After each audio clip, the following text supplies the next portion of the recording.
Fala, sétimo ano, beleza? Como é que vocês estão? Pessoal, olha só, antes de qualquer coisa eu já aviso que durante todo esse vídeo vai ter uma musiquinha de fundo, porque eu moro de frente a um bar, tá? E esse bar tá tocando música altíssima durante o dia inteiro.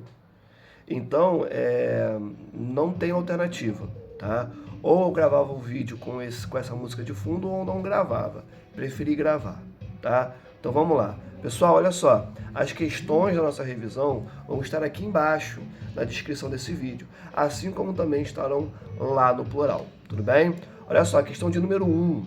O que é conurbação e qual é a sua relação com a formação de regiões metropolitanas? Pessoal, conurbação é o fenômeno que se desenvolve quando duas ou mais metrópoles se conectam, beleza? Elas vão crescendo tanto, até um ponto que elas se encontram.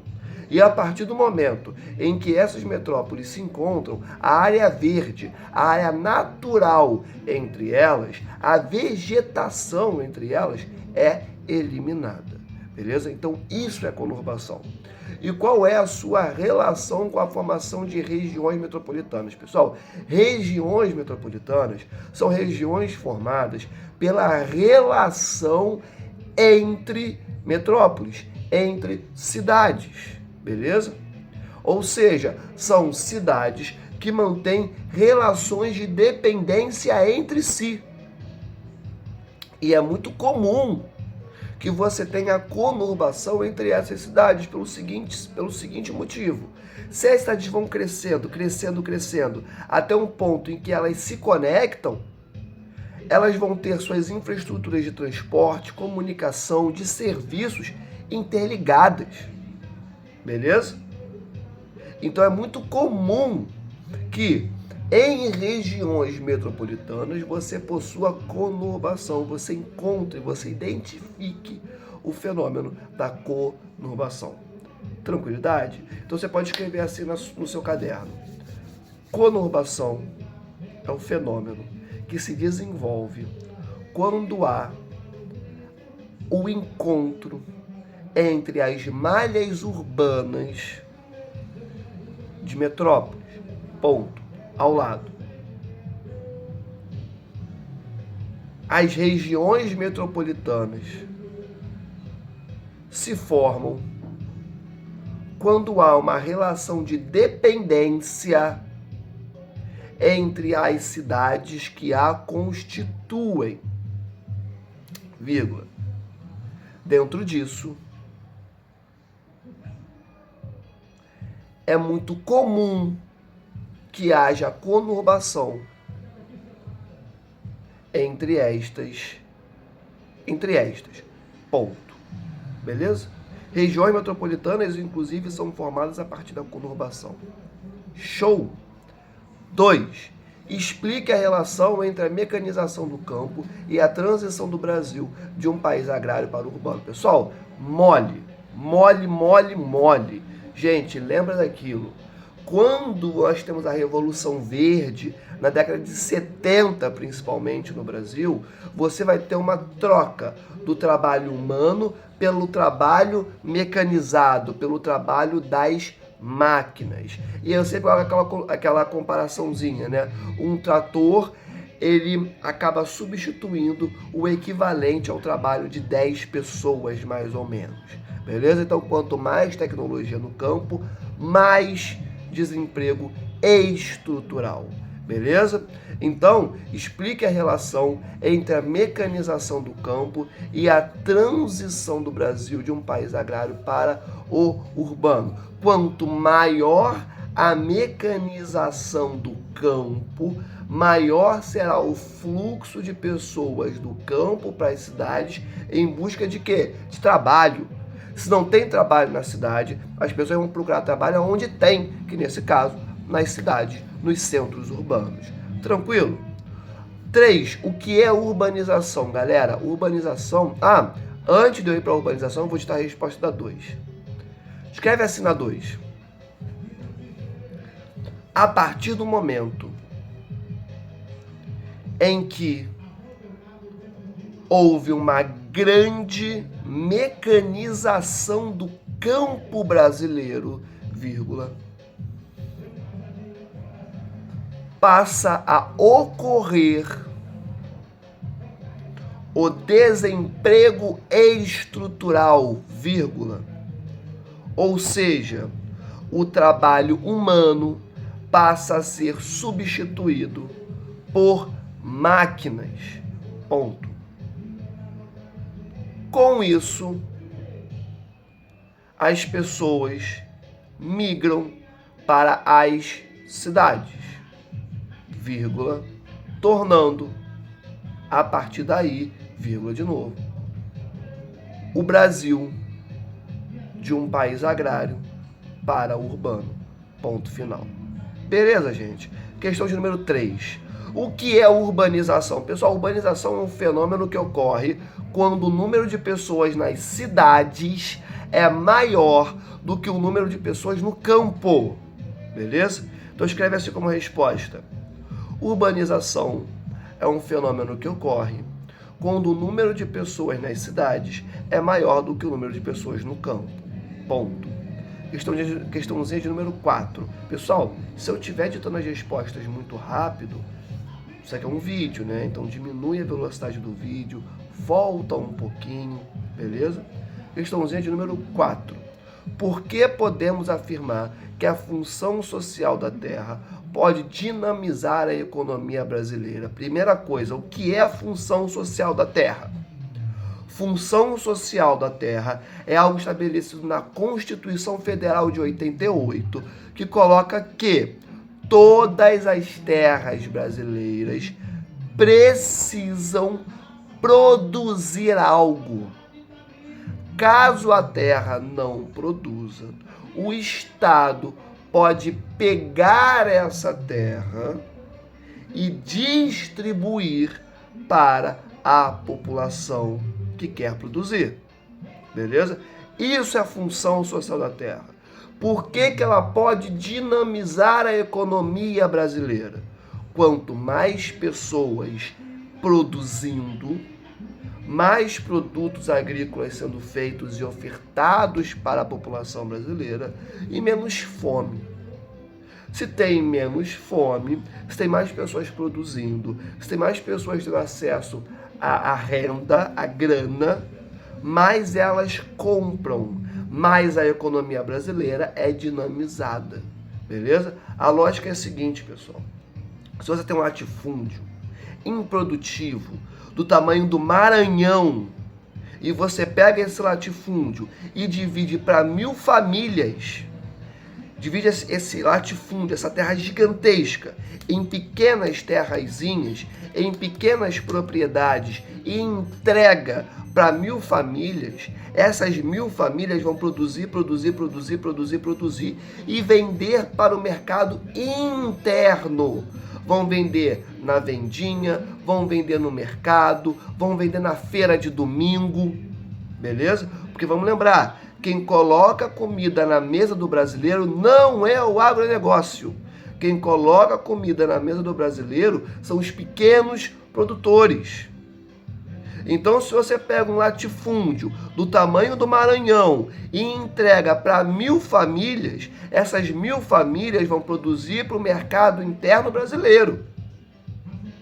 Quem vai comprar é você, é a sua tia, o seu tio, beleza? É uma relação direta com a vida de todos os brasileiros.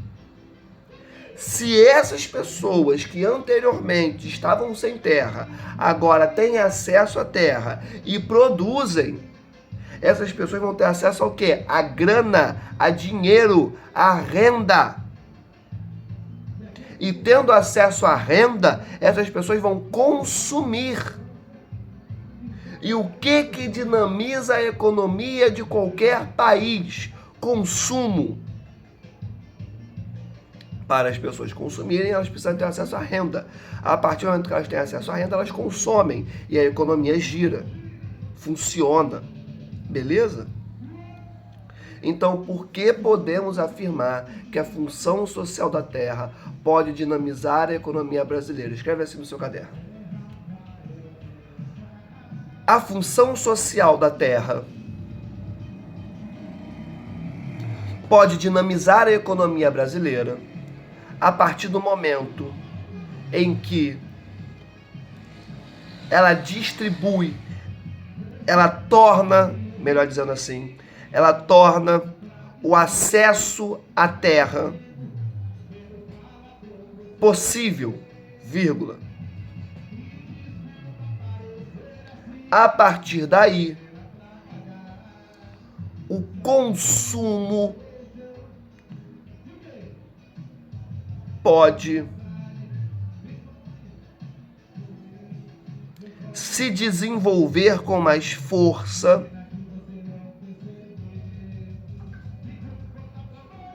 Tá bom, ponto final.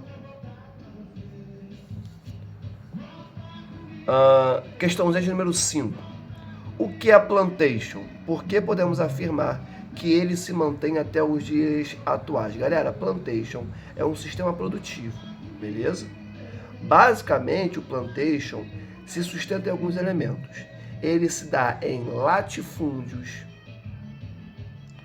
como a produção monocultora, ou seja, um produto só. Você não vai produzir chuchu, beterraba, cenoura. Você vai produzir soja,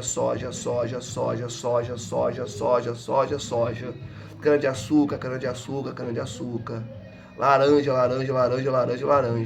Beleza? Então, latifúndio, monocultor, voltado ao mercado externo. Não há uma preocupação em alimentar os brasileiros. Há uma preocupação em vender esses produtos agrícolas para a China, para os Estados Unidos, para a Europa Ocidental e só.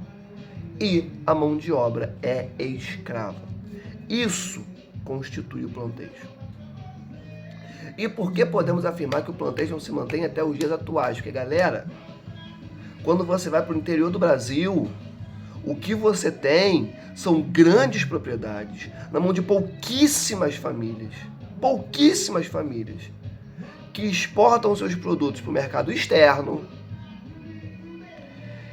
que produzem um único produto, no caso do Brasil, principalmente soja ou café, enfim. E que sim, gente, no interior do Brasil ainda há mão de obra escrava, seja de indígenas, seja de pessoas negras, seja de pessoas brancas. Ainda existe escravidão no Brasil. A escravidão não acabou no século XIX, ela continua existindo, principalmente no interior do Brasil. Então, por isso que nós podemos afirmar que o plantation existe até os dias de hoje. Beleza? Então, escreve assim no seu caderno. Plantation é um sistema produtivo que se sustenta sobre o latifúndio, vírgula, produção monocultora é tudo junto,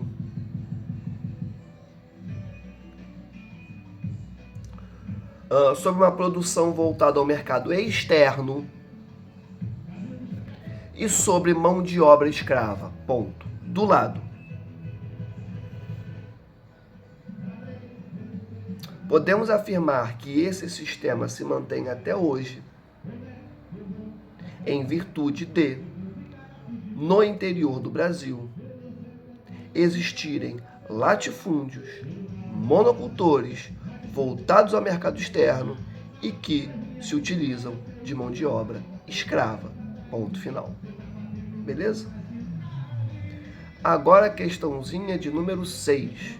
Quais os tipos de propriedades, considerando a extensão dessas terras, que temos no Brasil? Na sequência, identifique os tipos de técnicas de produção, intensivas ou extensivas, aplicadas em cada propriedade. Galera, quais os tipos de propriedades que nós temos no Brasil? Pequenas, médias e grandes propriedades.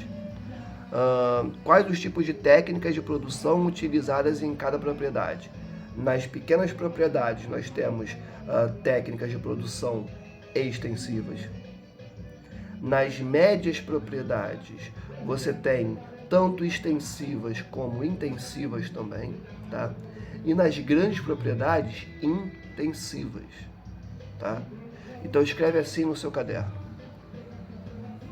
Os tipos de propriedades que temos no Brasil são 2 pontos. Pequenas, médias e grandes propriedades. Ponto. Ao lado. Os tipos de técnicas de produção aplicadas a cada propriedade são 2 pontos. Extensivas em pequenas propriedades. Ponto. Ao lado você coloca intensivas e extensivas em médias propriedades. Ponto. Ao lado desse ponto, intensivas em grandes propriedades. Ponto final. Beleza? Só recapitulando, o que são técnicas de produção intensivas e extensivas? Técnicas de produção intensivas são aquelas técnicas que possuem um uso intensivo de tecnologia. Elas são intensivas porque o uso de tecnologia é intensivo. E as técnicas de produção extensivas são aquelas técnicas que não se utilizam de muita tecnologia, tá? Recapitulaçãozinha de algo que a gente já viu várias vezes em sala. Questãozinha de número 7. Explique por quê. Há diversas críticas ao uso de agrotóxicos. Galera, agrotóxico é veneno. Inclusive no livro de vocês tem uma gravurazinha, uma charge, em que há um indivíduo aplicando agrotóxicos em uma plantação de máscara. Ora, se a aplicação do agrotóxico se dá a partir da utilização de máscaras, o consumo desses alimentos que recebem esses agrotóxicos é seguro? Entendem aonde eu quero chegar? Então, as diversas críticas ao uso de agrotóxicos existem porque não há pesquisas conclusivas sobre a consequência do consumo de agrotóxicos. Galera, agrotóxicos são veneno, tá? Eles são aplicados em produções agrícolas para evitar que pragas se desenvolvam sobre essas produções. Então, agrotóxicos podem sim fazer mal à saúde das pessoas. Entendem? O que nós temos de fato é que no Brasil existe uma quantidade monstruosa de agrotóxicos que em outras partes do mundo são proibidos. Só em 2019 foram aprovados mais de 50 agrotóxicos que são proibidos na Europa Ocidental. Então, agrotóxico é veneno. Veneno, igual Baygon. Tá? Você pode colocar como resposta assim no seu caderno. Essas diversas críticas existem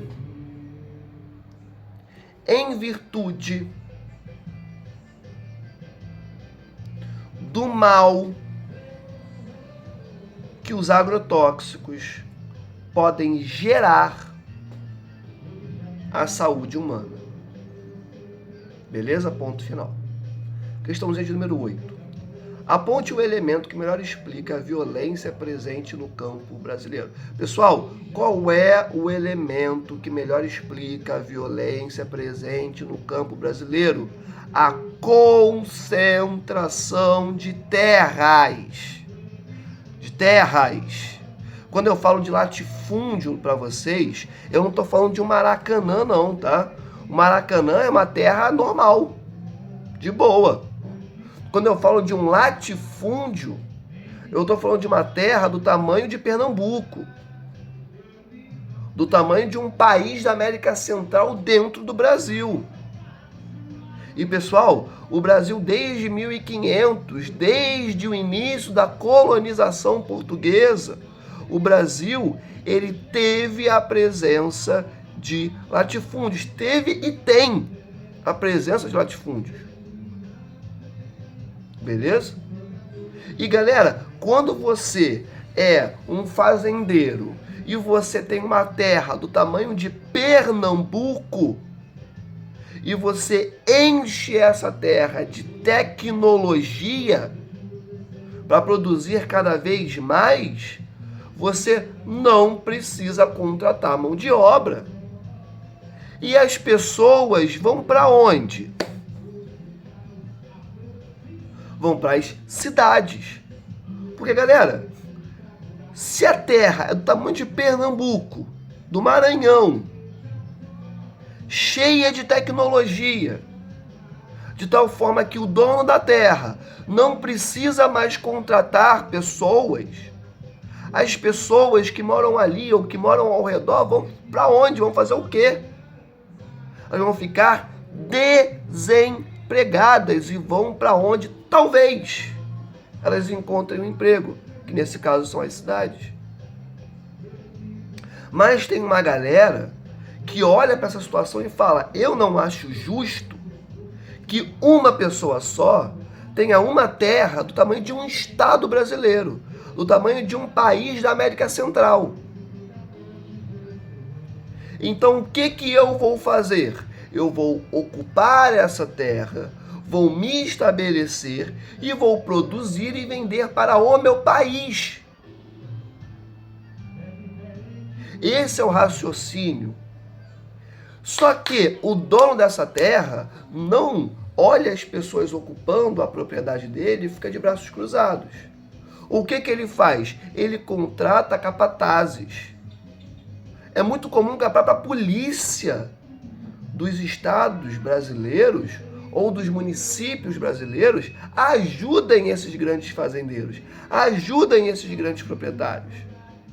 Então esse grande proprietário, ele fala assim: cara, estão invadindo a minha terra e eu preciso expulsar essas pessoas. Ele contrata pessoas armadas para expulsarem essas pessoas que estavam desempregadas, sem ter o que comer, sem ter aonde morar, porque o cara tem uma terra do tamanho de um estado. E aí ele manda os seus capatazes para usarem de violência contra essas pessoas. E essas pessoas respondem. E geralmente são assassinados. Pessoal, olha para o Brasil de agora. O número de líderes do campo brasileiro, de movimentos sociais brasileiros mortos, assassinados, está gigantesco. O número de indígenas mortos está cada vez maior. O número de líderes indígenas está gigante. De líderes indígenas assassinados está gigante.